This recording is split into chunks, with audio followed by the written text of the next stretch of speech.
and you have to really be with your family, which is the canvases. I've been to many of your shows, and you have so many different styles. So explain those styles to our guest. Okay, it's like music. You take a little bit from this one, a little bit from that one. The greats did, and then they developed their own style. And in doing so, you remember the techniques.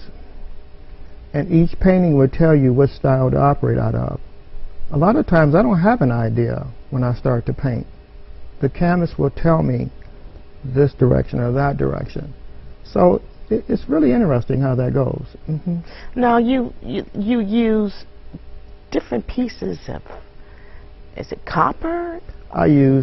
Sometimes I should use real gold dust. I work with precious stones and all of it inside the work. It depends on what it's calling for. I almost was going to, on one painting, use a lot of amethyst, and I was going to call my friend who's a jeweler who has plenty and tell her, hook me a batch up and I'll be able to pick it up. So you use some of the scraps from some of the jewelers and scraps from the decorators and from the designers, the fashion designers. So you put a little bit of everything in your artwork, kind of like what God does with us. Yeah, that is very true. Now the potter's hand in the Bible speaks of how God molds us. We're clay at first, and then he takes us and he molds us. And he may take longer for some than others because of what he wants that particular person to become in order to put them in alignment with their purpose. Would you say that's the same thing that you experience when you're putting together your artwork? Yeah, because what happens is sometimes you want to do a maneuver that you can't do, but 5 years from now you'll be able to do it, even though you know you would want to do it now.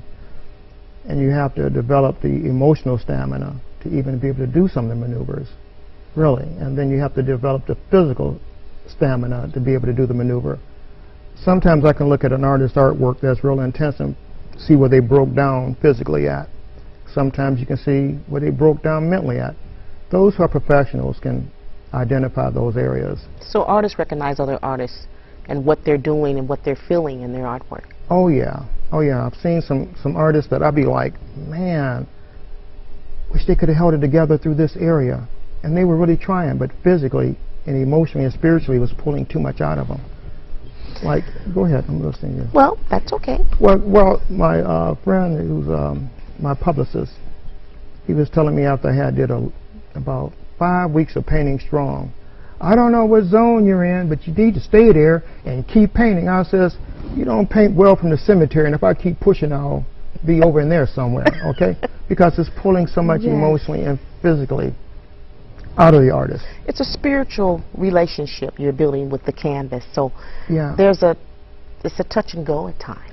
Yeah, you call on the great divine, and like sometimes I'll say with the great divine, I say, you owe me a dance, let's dance. And when you're painting, you go through all these emotional expressions. Really, I do. Personally. Now, I notice you have some beautiful pieces of women. You accentuate women a lot in your paintings and they're kind of very voluptuous, and they're very hippie.